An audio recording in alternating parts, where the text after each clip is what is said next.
안녕하세요. 오늘은 자동 부자 습관 이 책을 소개하려고 하는데요. 이 책은 데이비드 바크가 지으시고 김윤재 님이 옮기셨고 마이드 빌딩에서 출판을 했습니다. 이 책은 총 9장으로 되어 있는데요. 쭉 쉽게 몇 시간이면 읽을 수 있는 쉽게 읽혀지는 그런 책입니다. 그리고 지은이는 친절하게도 마지막 9장에 요점 정리를 해놓고 표까지도 만들어 놨습니다. 그래서 쭉 읽어보시고 그래도 시간이 부족하다 하시는 분들은 마지막 9장 한눈에 보는 자동으로 부자 되는 법 요 챕터만 읽으셔도 충분히 이해가 되리라고 생각을 합니다. 여기 보면 천천히 생각하면서 읽어도 30분이면 충분히 읽을 수 있는 그런 내용들로 되어 있습니다. 9장 처음에 이런 내용이 나오네요. 반복적으로 하는 행위가 곧 자기 자신이다. 탁월함이란 행동이 아닌 습관으로 완성된다. 아리스토텔레스 말을 인용해서 적어놨습니다. 제가 마지막 9장 요점 정리해 놓은 것을 한번 읽어보겠습니다. 당신의 재테크가 순식간에 자동화된다. 여기서는 대부분은 번 돈의 일부를 비상금, 퇴직연금, 모기지론과 카드빚 상환 등 특정 목적을 위해 따로 떼어 넣으라는 것이죠. 이런 것들은 모두 시간이 지나도 변치 않는 그리고 검증되고 입증된 전략으로서 종합적으로 실천한다면 여러분들에게 경제적 안정과 궁극적인 인생의 자유를 안겨줄 겁니다. 이렇게 조언을 하고 있습니다. 그리고 1시간 만에 실행 가능한 재테크 자동화 비결 이렇게 해가지고 한 6가지를 제시를 하고 있는데요. 그 첫 번째를 보면 첫 번째 자신에게 먼저 투자를 자동화하라 이렇게 되어 있습니다. 적어도 한 달 수입에 자기 수입의 5%를 퇴직연금에 투자하고 절세 효과를 누리는 라고 합니다. 나아가 총 수입의 12.5% 하루의 노동시간의 1시간분을 투자 비율로 올리는 게 이상적이라고 조언을 합니다.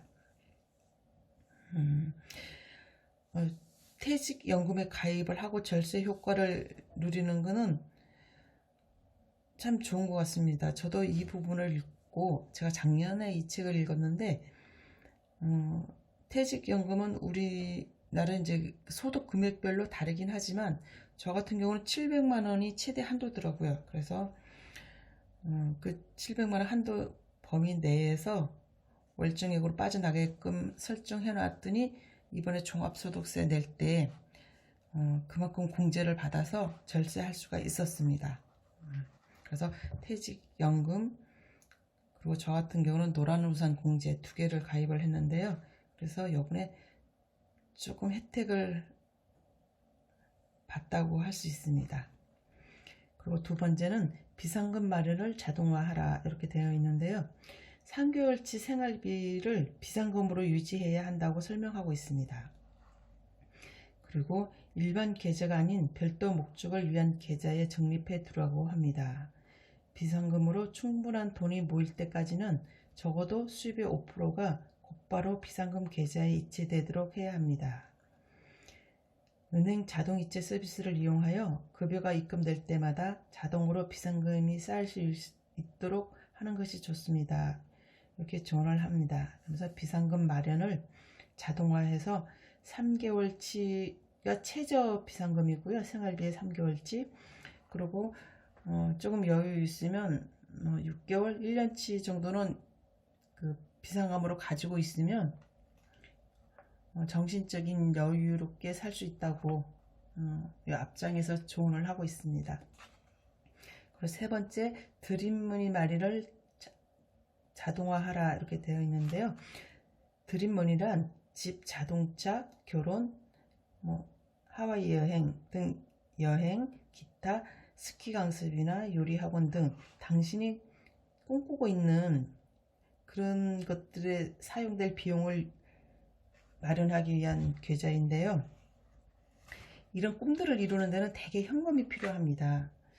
근데 그 꿈을 이루기 위한 현금을 보유하지 못하면 이제 신용카드 빚이나 다른 방법으로 대출을 받아서 결국 쓰게 되는데, 그렇게 되면 꿈을 현실로 만들 수가 없다고 합니다.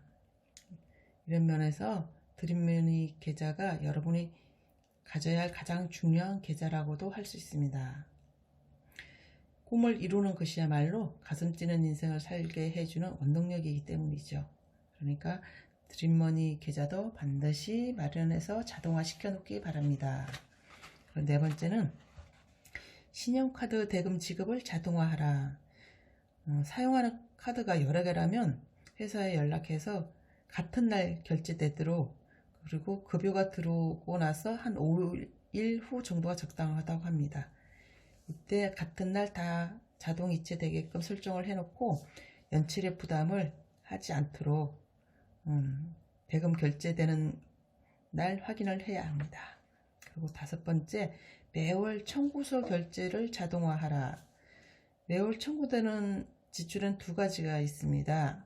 항상 같은 금액이 나가는 정액 지출, 여기는 모기지론 상환금, 집세, 자동차 할부금 이런 것들이 있고요. 결제 금액이 변하는 변동 지출, 여기는 전화요금, 인터넷요금, 통신비 이런 게 있는데요. 정액 지출 금액은 은행 계좌에서 매달 빠져나가도록 설정하고, 변동 지출의 경우는 신용카드로 결제하게끔 설정을 해서 혹시 은행 잔액 부족으로 제 날짜에 결제되지 않는 그런 불상사를 피하는 게 좋겠다고 조언을 합니다. 이렇게 설정을 하면 은행과 신용카드 회사에서 바라는 연체료를 고스란히 아낄 수가 있습니다.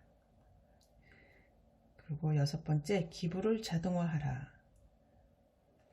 기부는 자동 부자가 되기 위한 필수적인 과정입니다. 하지만 1년에 한 번 목돈을 한꺼번에 기부하는 것보다 총 수입의 1 내지 10%가 자신이 선택한 단체나 기관에 매달 자동으로 기부되도록 설정해야 합니다. 마음에 드는 자선단체를 골라 매달 기부자가 되어 보세요. 기부가 한층 더 즐거워질 겁니다. 이렇게 조언을 하네요.